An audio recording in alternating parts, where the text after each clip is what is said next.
Nous, aujourd'hui, en termes de sommaire, ce qu'on va vous partager, déjà dans un premier temps, ça va être les enjeux et les constats sur justement le rôle, la place des DRH dans les instances de direction comme celle-ci. Ensuite, on va assez vite rentrer dans la partie concrète, hein, c'est-à-dire les conseils et les solutions clés qu'on peut vous partager de par nos expériences aussi avec Violette auprès de nos clients. Et on rentrera dans une partie de retour d'expérience pour finir sur, comme je vous le disais, la partie Q&A, 15 minutes pour répondre à vos questions, vous partager quelques actus qui peuvent vous intéresser et conclure ce webinaire aux alentours de 13 heures. Petite précision, la manière dont on a designé, on va dire, ce webinaire et le partage d'informations va vraiment être en approche entonnoir. On va commencer par vous partager le why, c'est-à-dire le pourquoi est-ce qu'on parle de tout ça, pourquoi c'est important. Le how, donc comment vous allez pouvoir changer ou en tout cas revoir, améliorer votre pratique ou votre posture pour justement gagner en impact. Et le what, on rentrera dans quelque chose de plus en plus précis dans le but vraiment de vous partager un maximum de valeur aujourd'hui sur ce webinaire. Donc, si parfois on parle de certains éléments et qu'on revient dessus un peu plus tard, c'est normal, c'est comme ça qu'on a pensé un petit peu le fil rouge de notre événement. Je pense que on est tout bon sur le sommaire. N'hésitez pas si déjà vous avez des questions, des remarques, hein, n'hésitez surtout pas à nous les partager dans le chat. Et je vous propose qu'on démarre tranquillement sur notre première partie, les enjeux et les constats. Donc déjà, moi, ce que j'avais envie de vous partager, c'est, je pense, un constat que vous faites au quotidien, qui est que le département RH, les DRH sont encore trop souvent vus par le comité de direction comme une fonction support. C'est quelque chose que j'entends et je lis beaucoup, le fait que ce soit considéré comme un poste de dépense qui finalement est déconnecté du business, parfois même relayé du coup au second plan. Donc oui, on se rend compte qu'il y a de plus en plus de DRH, c'est le cas aujourd'hui dans ce webinaire, hein, des DRH qui font partie du COMEX, qui sont représentés, qui siègent au COMEX, et pourtant qui n'ont pas forcément cette place, ce rôle de partenaire business qui peut vraiment influencer les décisions stratégiques. Donc nous, aujourd'hui, on a envie de préciser que ce constat-là, il est grave et que c'est une vraie erreur que font les dirigeants qui ne valorisent pas à leur juste titre, à leur juste valeur les DRH, parce que quand on comprend qu'il faut investir dans le département RH, on comprend aussi qu'en investissant dans ce département, en faisant confiance à la direction des ressources humaines, ça permet vraiment de baisser les coûts liés au recrutement, ça permet de baisser les coûts liés au départ, ça permet d'augmenter la productivité, la performance des équipes, et donc tout ça, ça a véritablement un impact business sur l'entreprise. Pas que people, les DRH, on ne parle pas que de bien-être et de QVT, hein. Je ne veux pas faire de clichés ou exagérer quoi que ce soit, mais voilà, à mon sens, il y a un vrai poids stratégique, un vrai impact business, et la fonction RH est véritablement source de croissance. Donc c'est ce triptyque que j'ai envie de vous partager à l'écran, qui est pour moi hyper important et sur lequel, justement, il faut convaincre les membres de la direction, il faut justement s'armer en tant que DRH pour pouvoir prôner et montrer justement de manière chiffrée, et ça on en reviendra après, que ce rôle-là, c'est le vôtre et qu'il vous revient. Je sais que Violette, toi, tu avais aussi des éléments chiffrés pour appuyer encore plus ce discours-là. Je te laisse peut-être les partager. Oui, merci Morgane. Déjà pour revenir sur ce que tu as partagé, je pense qu'il y a vraiment une co-responsabilité aujourd'hui entre la responsabilité justement des DRH de pouvoir aider les dirigeants à prendre des décisions plus éclairées grâce justement à de la data people et à des exemples de coûts liés à ce dont tu as parlé Morgane. Parce que je ne pense pas que les dirigeants soient des grands méchants qui ne veuillent pas prendre en compte les sujets people. Donc notre intention avec Morgane, c'est vraiment d'essayer de vous donner des clés pour voir ce que vous pouvez faire de votre côté pour essayer de mieux engager vos dirigeants sur ces sujets. Parce que derrière, voilà, on a chacun notre part de responsabilité sur le fait que parfois ça ne marche pas autant qu'on le veuille. Et donc voilà, on va se concentrer sur comment est-ce que vous pouvez essayer de bouger. Derrière les CEO, c'est autre chose. Mais voilà, on va déjà essayer de donner un maximum de clés. Et donc là, c'est des exemples assez types que vous connaissez bien, hein, probablement mieux que nous, mais tout de même, ils sont bons à rappeler pour un recrutement qui patine. Et on cherche à recruter quelqu'un depuis 6 mois et en fait, on est désaligné, on n'arrive pas à trouver la bonne personne, il y a des processus à rallonge parce que les managers ne se rendent pas disponibles parce que les dirigeants ont changé d'avis plusieurs fois sur la personne qu'il fallait recruter. Pour par exemple un commercial qui va être censé rapporter 15 000 euros par mois en monthly recurrent revenue, par exemple, et qui va avoir un salaire chargé de 5 000 euros par mois et qui patine dans le recrutement et qui souvent arrive finalement 6 mois trop tard, c'est un coût assez important parce qu'on est à quasi 70 000 euros de manque à gagner sur 6 mois quand c'est un head of people qui est en charge de le recruter. Donc ça prend en compte vraiment le temps passé des personnes qui font le sourcing, qui font passer les premiers entretiens, les cas, etc. et qui reviennent et qui challengent la scorecard et qui challengent la fiche de poste. Donc voilà, c'est quand même un sacré montant. Ça, c'est vraiment la partie plutôt amont, plutôt acquisition de talent. Et ça se joue aussi après. On a enfin trouvé le merveilleux directeur marketing qui va nous permettre de révolutionner la stratégie market de l'année. Et finalement, la personne s'en va après moins d'un an dans l'entreprise. Un turnover un peu sec qui peut coûter environ 90 000 euros pour un poste C-level. Tout le temps, toute l'énergie qu'on a mis non seulement à le recruter, mais derrière à l'onboarder, à le former, à le faire monter en compétences. Donc voilà, c'est du gâchis humain, parce que je ne voudrais pas juste parler d'argent. Évidemment, on le sait, des gens qui partent trop tôt, c'est un vrai gâchis humain, un vrai gâchis relationnel pour ceux qui s'en vont et pour les équipes associées. Mais c'est aussi un gâchis d'argent et parfois on a du mal à le chiffrer. Donc voilà, juste un exemple pour appuyer ce que dit Morgane. La fonction RH n'est pas juste une fonction un peu bisounours qui veut que les gens soient vraiment le centre et qu'on s'occupe du bien-être des collaborateurs, mais aussi une fonction extrêmement stratégique qui du coup doit avoir un poids dans le comité de direction pour être vraiment capable d'exprimer aussi des choses plus business directement liées au business plan de l'entreprise. Voilà ce que je voulais préciser à ce sujet. Morgane, je te laisse reprendre la main. Oui, complètement. Et je rebondis sur ce que tu partageais. Tu disais ça, c'est sur la partie recrutement. Et puis ensuite, une fois que la personne elle est recrutée, il y a encore un impact. Et en fait, c'est ça que j'ai envie de mettre en avant, c'est l'étendue du mandat des RH. Il est énorme. Votre mission en tant que DRH, c'est finalement d'être un peu sur tous les fronts. On reviendra aussi sur ça et pour essayer de pallier aussi les conséquences, on va dire, néfastes d'être sur tous les fronts.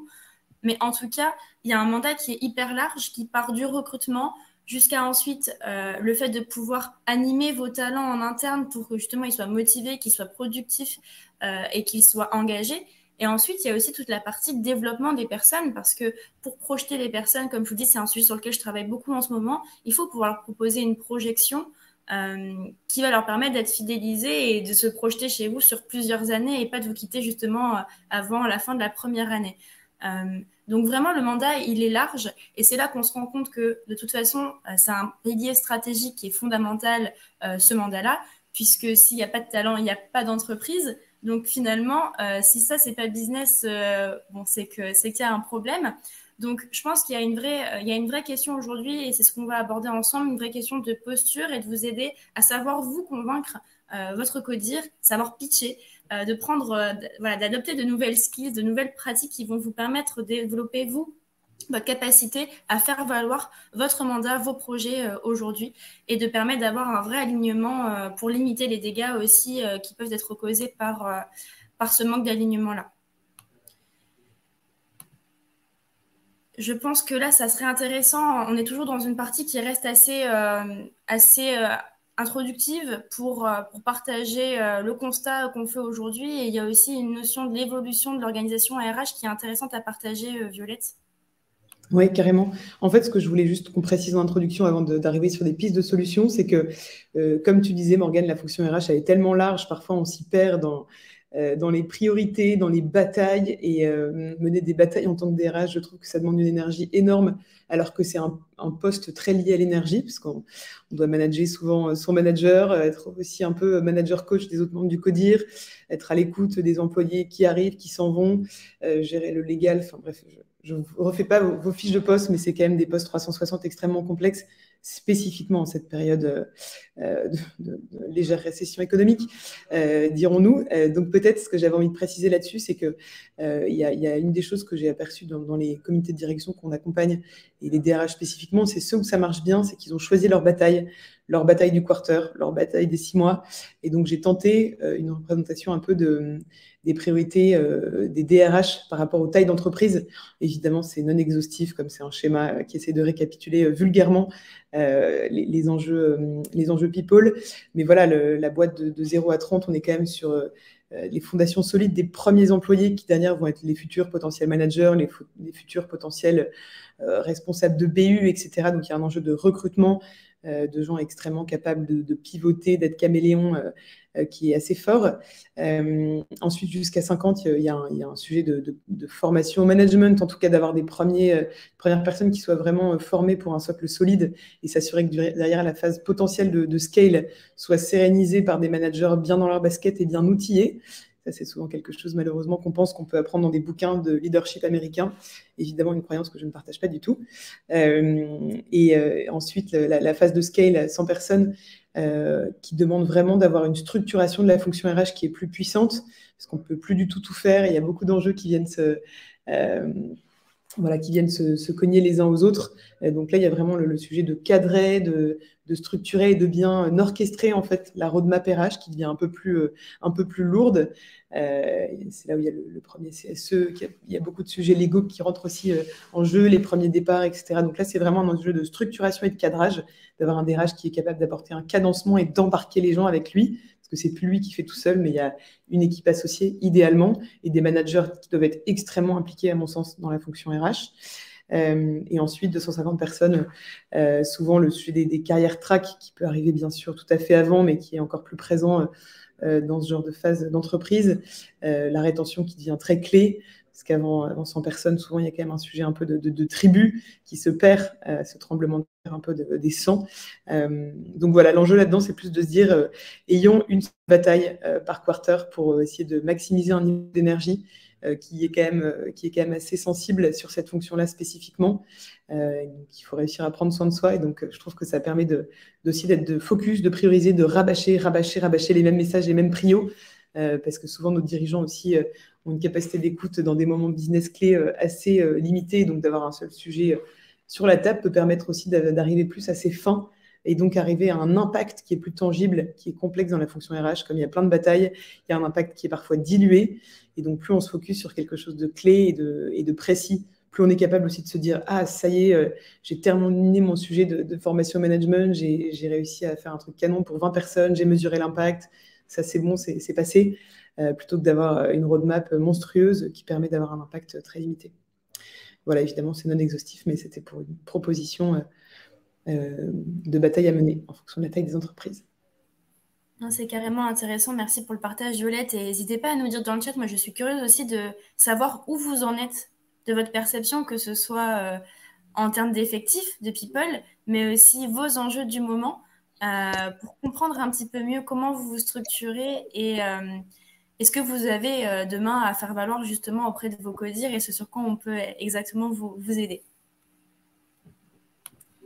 Je vous propose un deuxième sondage, justement là, pour avoir votre retour à vous sur quel axe souhaitez-vous progresser afin de maximiser votre impact. Alors évidemment, tu le disais tout à l'heure, Violette, et je suis 100% d'accord avec ça, on a tous notre part de responsabilité, qu'on soit dirigeant, DRH, manager, etc. Aujourd'hui, nous, on a décidé de s'adresser à vous, professionnels et dirigeants RH. Donc, n'hésitez surtout pas à justement vous mettre dans un mode un petit peu introspectif, à savoir comment vous pouvez prendre un certain recul et sur quoi vous verriez progresser. L'objectif étant que pour nous, avec Violette, on puisse vraiment se focaliser sur les éléments qui sont les plus importants pour vous et qu'on vous apporte un maximum de valeur aujourd'hui. Du coup, les propositions que j'ai faites, qui sont là aussi non exhaustives, la posture et la capacité à pitcher, ça peut être un axe d'amélioration. La compréhension plus fine du business, c'est quelque chose qu'on entend souvent, à voir si c'est votre cas. La méthode et les outils à utiliser pour faire valoir vos projets.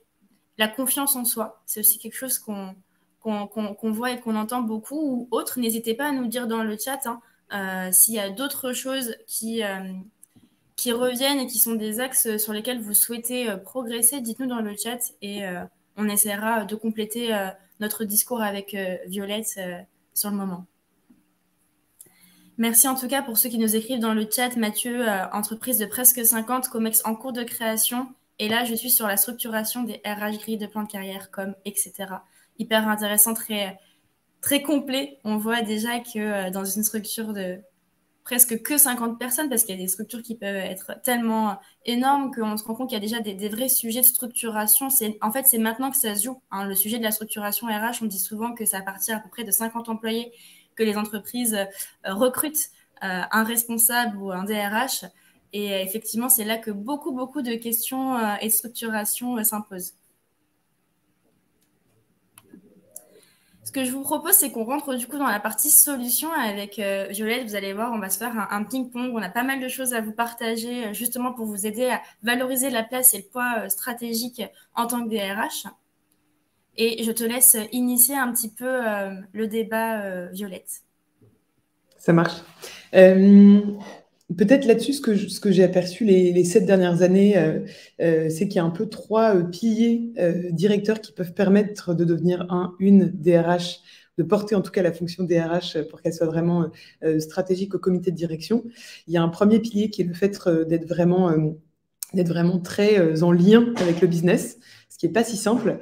Et donc, par rapport à ça, j'ai l'impression qu'un des moyens assez faciles, c'est vraiment de devenir très, très proche de 2 personnes clés pour moi dans l'entreprise par rapport à ça.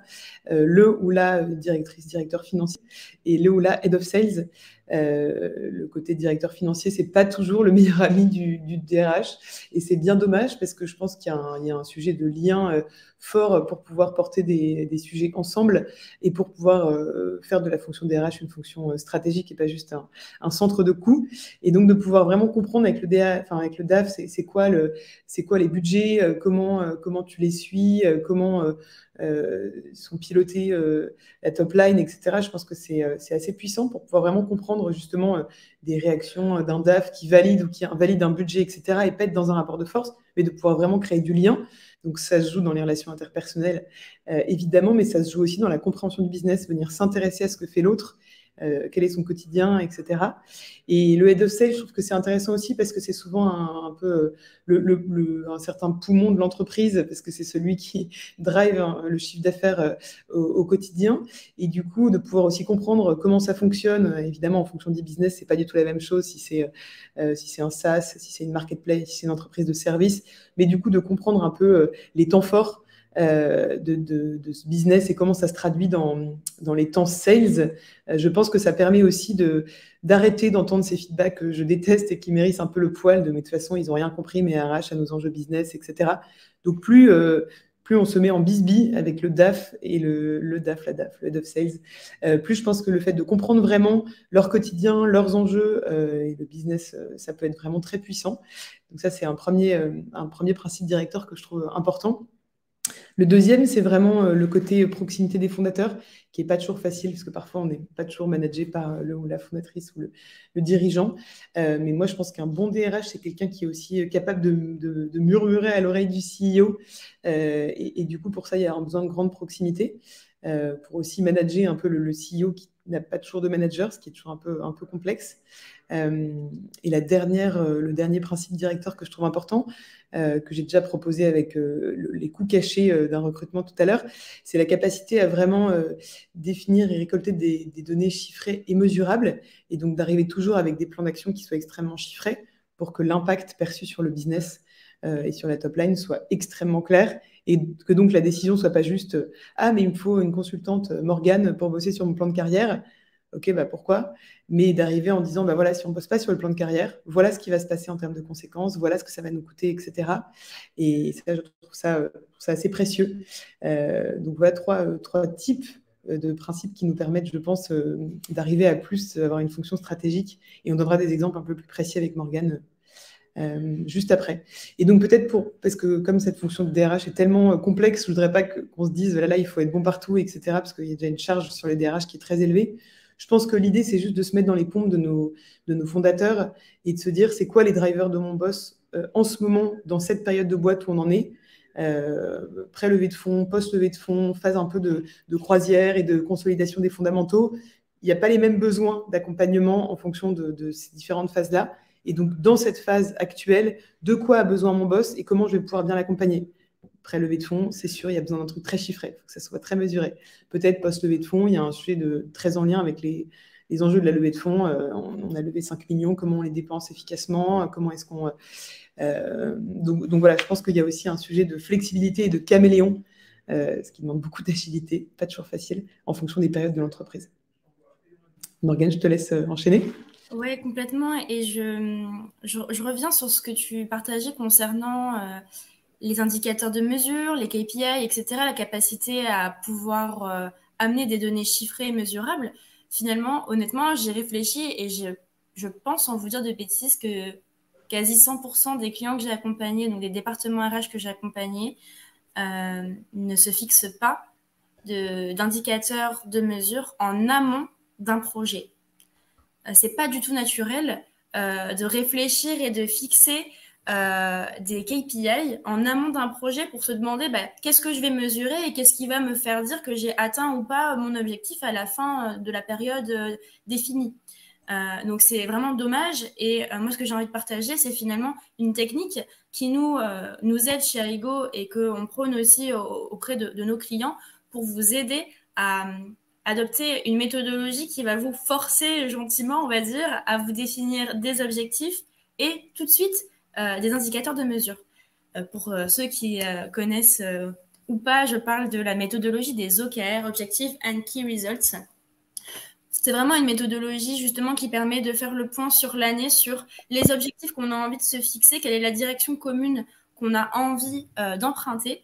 Et ensuite, ce sont des objectifs qui sont déclinés au trimestre le trimestre, justement pour se dire, j'attends pas la fin de l'année pour voir où j'en suis, mais chaque trimestre, j'ai une déclinaison de mes OKR qui me permet de suivre ma progression, de prendre un temps d'équipe, de revoir où on en est, pourquoi pas même d'ajuster ces objectifs, parce que finalement, il y a plein de choses qui peuvent se passer en 3 mois, 6 mois, 1 an, et donc on a le droit de revenir sur ce qu'on s'est dit pour rectifier un petit peu le tir.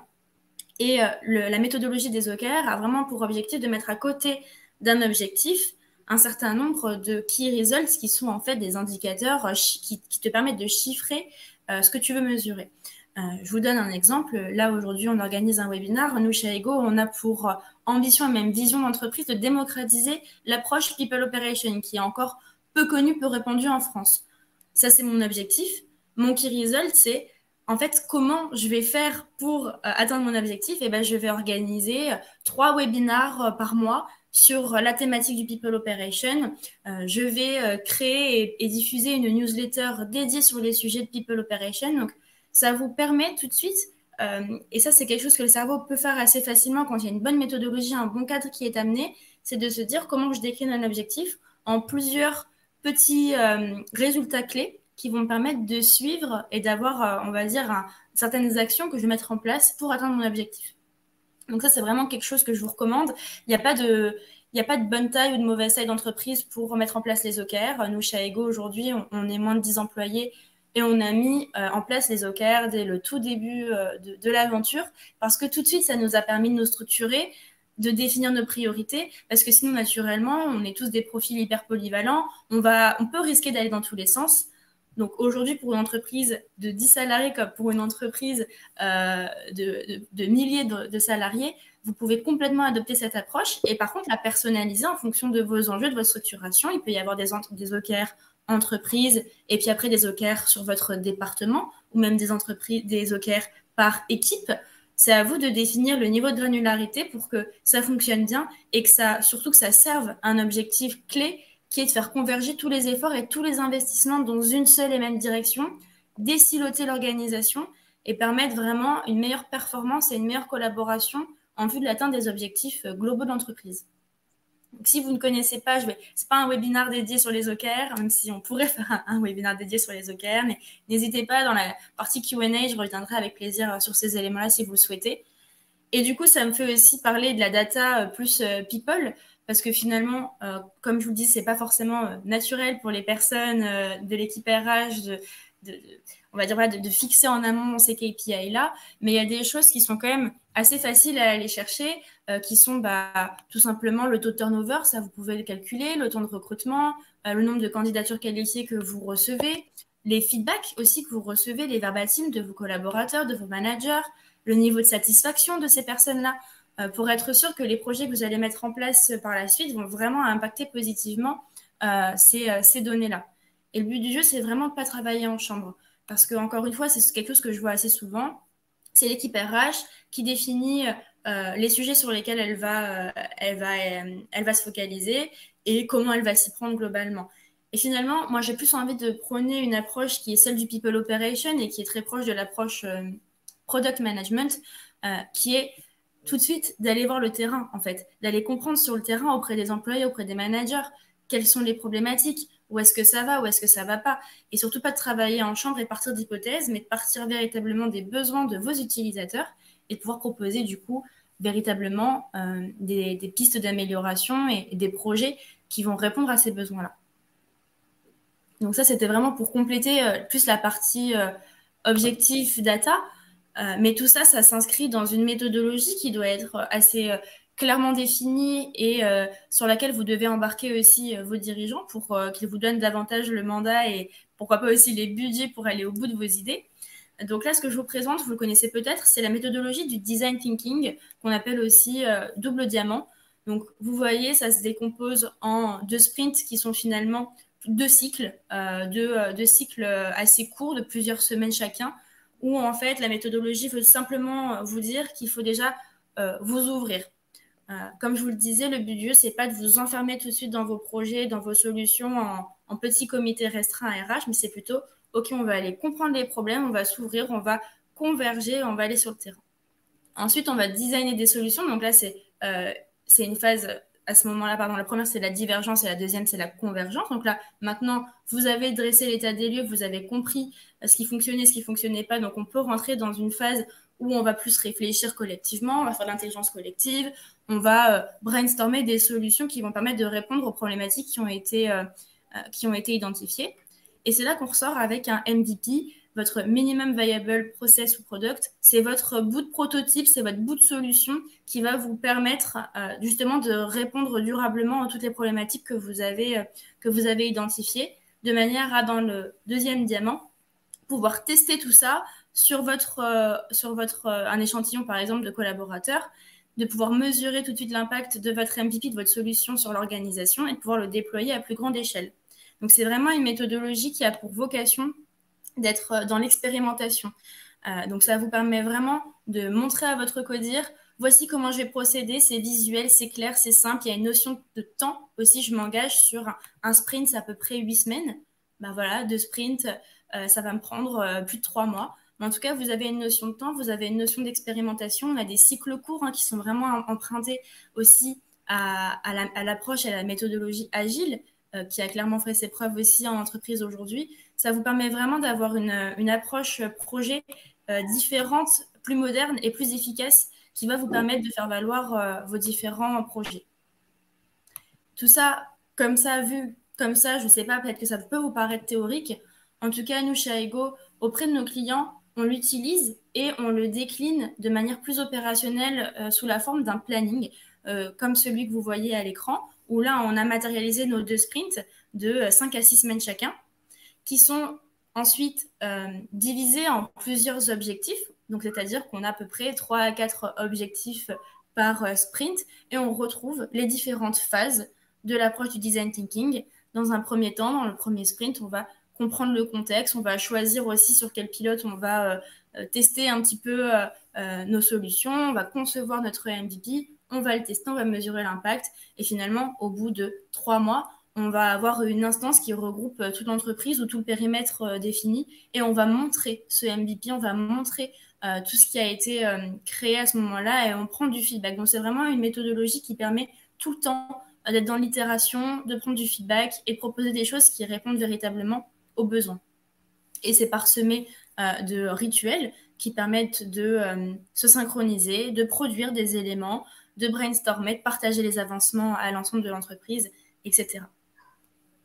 Voilà un petit peu l'approche que nous, on propose et sur laquelle c'est important que vous puissiez vous appuyer pour justement faire valoir vos projets aussi de manière concrète à votre codir. Donc, votre codir ne va pas forcément s'intéresser à la déclinaison très opérationnelle et très micro de tout cela, mais en tout cas, ils vont comprendre votre approche. C'est une approche qui agit, c'est une approche qui est tournée business avec des KPI, avec du test, etc.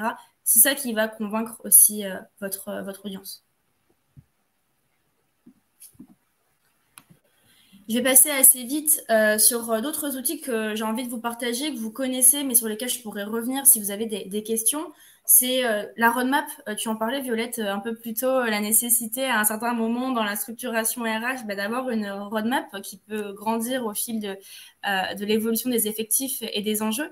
Mais en tout cas, c'est hyper important que vous puissiez définir quelles sont vos priorités, quelles sont les thématiques clés sur lesquelles vous voulez vous positionner à court, à moyen et à long terme. Donc, que vous puissiez prioriser pour ne pas être sur tous les fronts en même temps, que vous puissiez avoir ce coup de tampon aussi qui vous permet auprès de la direction de dire, voilà, on a validé qu'à court terme, il faut qu'on focalise notre énergie, qu'on investisse aussi des ressources, que ce soit des ressources humaines, budgétaires, etc., sur tel et tel sujet. Et que vous puissiez vous outiller aussi pour suivre correctement et efficacement vos activités, que ce soit avec des feuilles de route, des kanban, des rétro-planning, etc. C'est vrai que la gestion de projet, c'est une vraie compétence.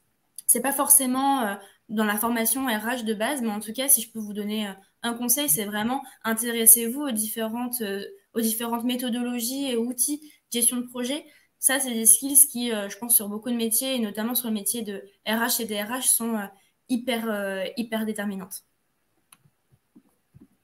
Et récolter de la data, on en parlait un petit peu tout à l'heure, une bonne manière d'en récolter justement, c'est au travers de l'Employee Net Promoter Score, l'INPS, qui est un questionnaire anonymisé que vous pouvez envoyer à tous vos salariés et qui va vous permettre justement de prendre le pouls des équipes et de savoir sur quoi est-ce que ça fonctionne bien, sur quoi est-ce qu'il y a des attentes, pourquoi pas même des urgences. Et ça vous permet justement de savoir comment prioriser, comment construire votre feuille de route, comment construire votre roadmap, à partir d'hypothèses comme ça en chambre, mais vraiment à partir de l'INPS, vous allez pouvoir récolter toute la data qui vous permet de construire votre roadmap et d'avoir là de la data, des verbatims, donc des données qui soient quantitatives et qualitatives, que vous allez pouvoir présenter à votre codir pour faire valider votre roadmap. Et c'est là que qu'il y a un vrai impact business aussi dans ces techniques. Je pourrais parler encore une fois assez longtemps de l'INPS, mais je vous propose qu'on passe à la suite et je te repasse la main, Violette. Ça marche. Peut-être en plus, ce que j'avais envie de préciser pour les moments un peu clés où le DRH, la DRH peut montrer et avoir un rôle assez stratégique. J'ai l'impression qu'il y en a deux principaux dans l'année, en tout cas. Il y a un sujet de copil RH sur les sujets clés qui ont été posés au début de l'année dans la roadmap. Donc, par exemple, sur mon premier quarter ou mes premiers 6 mois, j'ai, on va dire, 2 projets strat. Souvent, on en a beaucoup plus, mais voilà, s'il faut prioriser bataille, allez, j'ai un projet strat, c'est la formation de mes managers. Du coup, pour ne pas travailler en chambre de mon côté tout seul, je vais faire un espèce de copil où je vais mettre un mélange de membres du comité de direction, des managers pour prendre aussi leurs besoins, et de gens qui demain vont être directement impactés par cette formation, donc les managers, en fait, finalement, donc un mélange de gens qu'on va embarquer sur le sujet. Je prévois le copil, évidemment, très en amont pour pouvoir prépositionner les bonnes personnes au bon moment. Et j'envoie ça peut paraître très basique, mais un truc à lire en amont, une semaine avant, pour que les gens aient déjà connaissance du sujet, soient déjà un peu nourris. Voilà, faire quelque chose de très, très participatif. Donc ça me paraît essentiel d'avoir vraiment des temps de copilérage sur l'année qui sont très liés à la roadmap qui a été prévue. Donc nous, on a en moyenne 6 copiles par an, par exemple, chez nous. Et c'est des moments très attendus parce qu'on trouve ça vachement intéressant, parce que c'est co-construit, c'est challengé, c'est pas du tout top-down, etc. Donc ça peut devenir très vivant. C'est pas forcément un moment chiant, c'est sûrement un moment sympa quand c'est bien fait. Ça, c'est le premier moment stratégique un peu clé. C'est des copiles RH pour embarquer les bonnes personnes et pas que le comité de direction, hein, parce qu'après, il faudra embarquer toute la boîte. Donc, moi, je mets souvent des gens un peu de chaque équipe qui représentent des seniors, des anciens, des nouveaux, des experts, des managers, des non-managers. Et ensuite, un autre moment vraiment clé dans l'année pour le pôle DRH, c'est le moment un peu où on travaille sur les BP de l'année et les stratégies par pôle. Voilà, je trouve que c'est important à ce moment-là de pouvoir proposer un business RH, donc un BP RH à faire idéalement avec le DAF. Et donc là-dedans, ce qui me paraît vraiment nécessaire, c'est de pouvoir montrer ce que rapporte la RH à l'année. Et donc, le moment donné où chaque pôle présente sa stratégie, donc le Head of Sales présente sa stratégie, etc., l'ADRH présente aussi sa stratégie et qu'il y a un tour de résonance et de feedback de la part des autres membres du CODIR en disant bah, franchement, j'achète ou bah, franchement, j'achète pas pour telle et telle raison, pour qu'il y ait de nouveau un retravail de cette roadmap, mais que ce soit fait pour toutes les BU, hein, pas juste pour la DRH, mais pour tout le monde. Ça permet de voir si les gens sont embarqués et si du coup ils ont envie aussi d'acheter cette stratégie ou si en fait toute l'année ils vont critiquer, dire qu'en fait c'est pas assez activable, etc. Donc ça permet aussi du courage managérial et de l'exigence, ce dont on manque parfois dans les entreprises. On se silote, on travaille en chambre, chacun de notre côté, on attend d'avoir des trucs super peaufinés et terminés à présenter. Ça, je pense que c'est vraiment une erreur. Donc montrons des V0, montrons des pièces à casser, faisons des MVP dont parlait Morgane. Je pense que c'est hyper important d'être agile et d'abandonner un peu cette notion de perfectionnisme. Et donc, pour faire un BPRH qui fonctionne bien, moi, j'ai l'impression qu'il faut pouvoir montrer pour chaque action l'impact business associé sur ce que ça va générer. Donc, par exemple, on va former les 20 managers sales de l'équipe au management. Voilà l'impact business que ça va permettre pour du coup le Head of Sales. Et donc, si on ne paye pas cette formation management ou sales, voilà ce à quoi on peut s'attendre en termes de turnover, voilà ce à quoi on peut s'attendre en termes de désengagement, voilà ce à quoi on peut s'attendre en termes de baisse de la productivité de l'équipe. Donc, voilà, pour permettre aussi aux gens de discerner et d'arbitrer en fonction des priorités. Parce qu'il y a forcément un sujet de priorité. On a toujours envie d'avoir le maximum de choses possibles quand on est DRH. On ne peut pas toujours tout faire. Donc là, on va pouvoir voir de façon très factuelle, ah bah oui, tout le monde achète la stratégie formation management. Les gens achètent un peu moins le séminaire par équipe tous les 2 mois, ou alors ça vaut le coup de le rebosser. On va le rebosser. Les gens achètent un peu moins le plan de carrière parce qu'en fait, ça a l'air un peu tiède. On va le rebosser. C'est peut-être pas l'enjeu prioritaire de l'année. Donc voilà, ça permet d'avoir un buy-in, donc d'avoir une adhésion des autres, et ça, c'est hyper important, ou d'avoir un retravail potentiel avec d'autres gens. Donc ça me semble essentiel. Le deuxième pilier, je trouve que c'est le fait de pouvoir se faire former au coaching quand on est DRH. Ça, c'est vraiment lié au DRH qui chuchote à l'oreille des dirigeants. Je trouve que pour que ça puisse être bien fait, il faut être formé au coaching. Je trouve ça important parce qu'on a un poids sur les épaules qui est fort. Encore une fois, on est coach ou manager de son propre boss qui n'a pas trop le temps pour nous manager. Parfois coach et manager des autres personnes du CODIR, et on est aussi oreille attentive de tout le reste de la boîte. Et donc, pour être une bonne oreille attentive, il faut être formé et il faut être coaché soi-même. Donc voilà, moi je trouve que quand on n'est pas coaché soi-même à ce poste-là, c'est terrible. La DRH, c'est une des fonctions les plus complexes. Donc c'est une ligne budgétaire qui peut paraître superflue, alors qu'elle est absolument cruciale. Voilà, si on se crame, on n'est plus capable d'écouter, on n'est plus capable de prendre du recul, on n'est plus capable d'influencer, alors qu'on voit bien que c'est quelque chose d'essentiel à ce rôle-là, d'influencer la direction. Et donc on plafonne un peu dans sa fonction, on devient un peu has-been. Les décisions finalement se prennent sans nous, etc. Parce qu'on a été trop... voilà, on s'est fait un peu dépasser. Donc je pense que le coaching de la DRH, on parle beaucoup de coaching de dirigeants, l'ADRH, c'est essentiel qu'il se fasse coacher. Donc voilà, faites-le chiffrer aussi. Moi, je veux bien vous aider là-dessus, mais c'est vraiment absolument prioritaire pour ne pas se cramer et pour ne pas avoir de gâchis humain. Et le dernier sujet, c'était l'aide au chiffrage. Donc, j'ai tout à l'heure parlé des sujets un peu de coût de recrutement et de coût de quelqu'un qui s'en va trop tôt. Là, je donne un autre exemple qui vraiment vient illustrer mon sujet de OK, mon business plan, mon BPRH, à quoi ça ressemble. Là, c'est un exemple sur le sujet du management parce que c'est un sujet que je connais bien.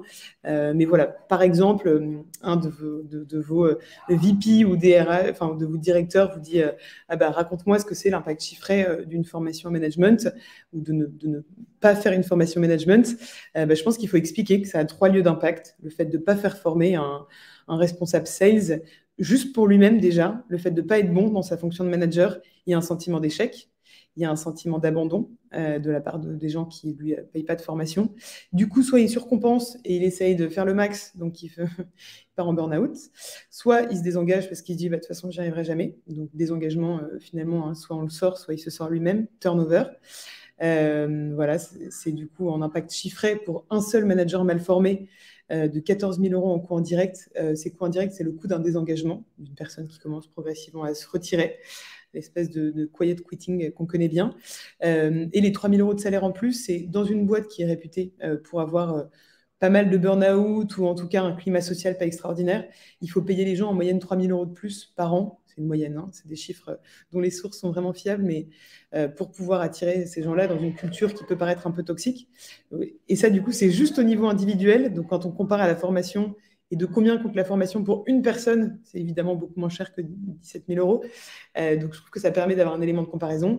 Et évidemment, derrière, il y a surtout une grosse influence sur l'équipe d'un manager non formé. Et donc là, derrière, comme vous pouvez le voir, je ne vous refais pas tout le schéma, mais ça chiffre de façon encore plus forte. Ça devient de la performance collective qui devient un peu amputée à cause d'un mauvais management.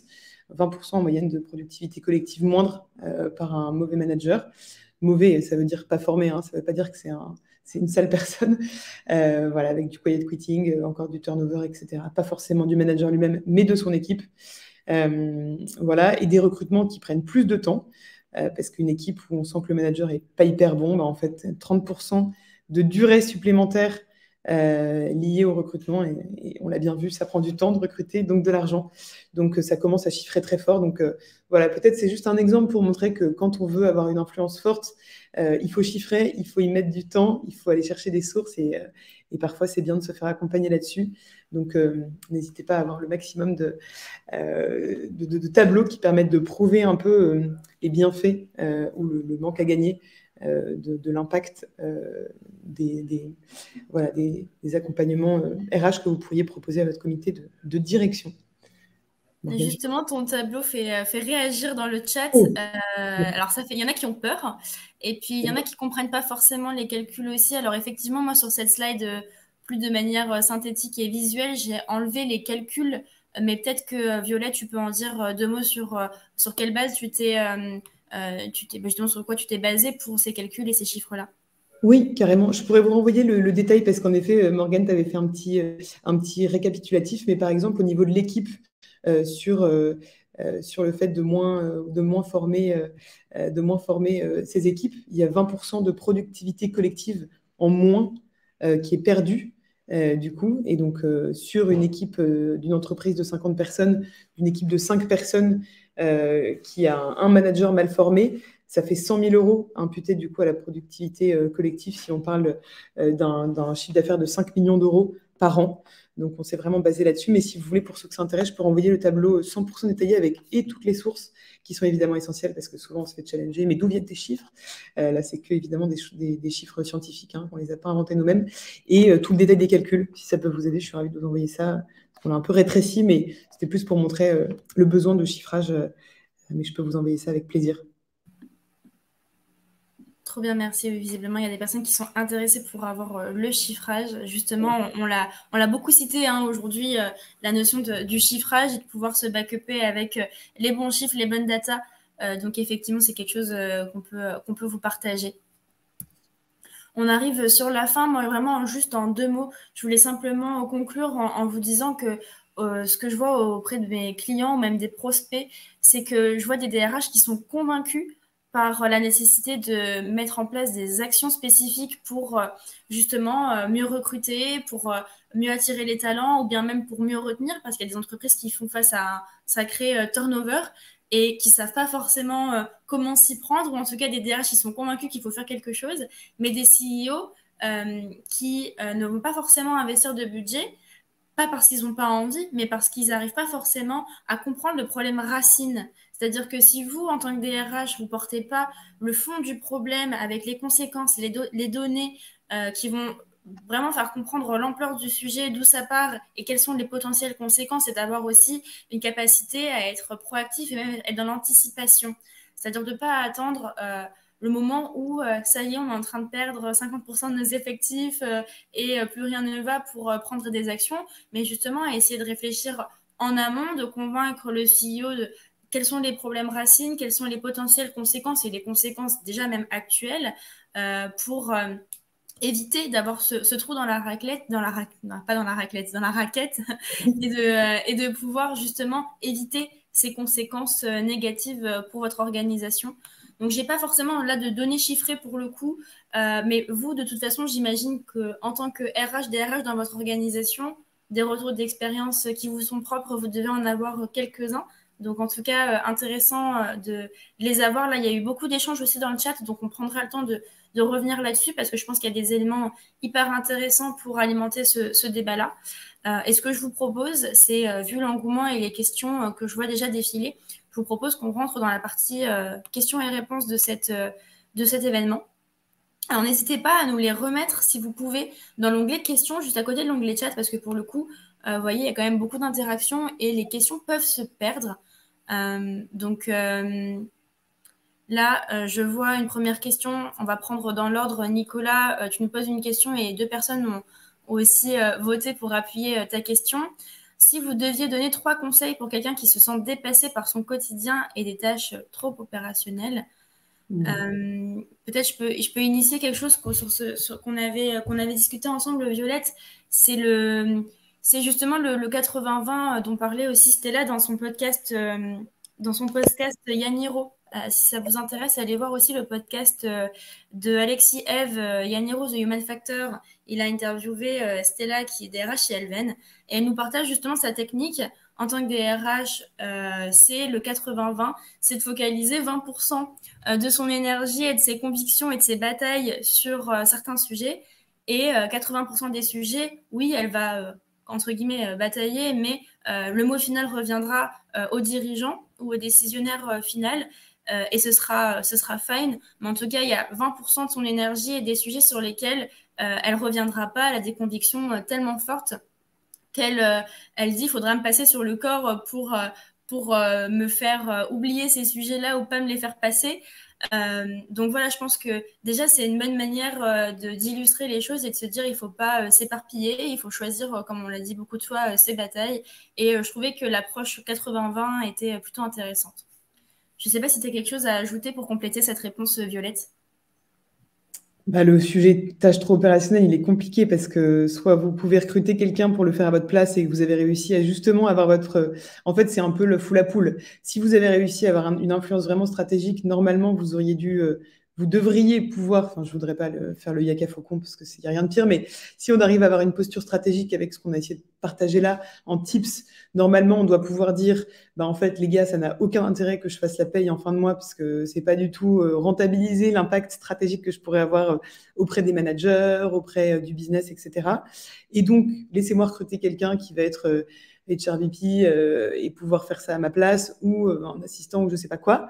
Donc pareil, faites chiffrer. Et nous, notre DRH en interne, avec qui je travaille beaucoup, elle l'a fait chiffrer combien ça pourrait permettre de lui dégager de temps et d'impact si elle était pas sur ces tâches-là, qui pourraient être faites par d'autres gens moins bien payés qu'elle. Et du coup, la réponse a finalement été oui. Donc je pense qu'on peut réussir à faire ça. Si on fait chiffrer justement, et puis peut-être qu'il faut commencer par un mi-temps. Voilà, faut faire des solutions pas trop radicales, mais moi je dis recruter parce que sinon vous allez exploser en vol. Et le fait de se faire coacher pour reprioriser, je pense que c'est important, prendre de la hauteur, prendre du recul. Vous êtes sur des sujets à la fois tellement stratégiques et parfois super opérationnels qu'il y a un besoin d'effet miroir qui peut pas trop, enfin je vois pas trop qui dans l'entreprise peut faire ce bon effet miroir avec vous.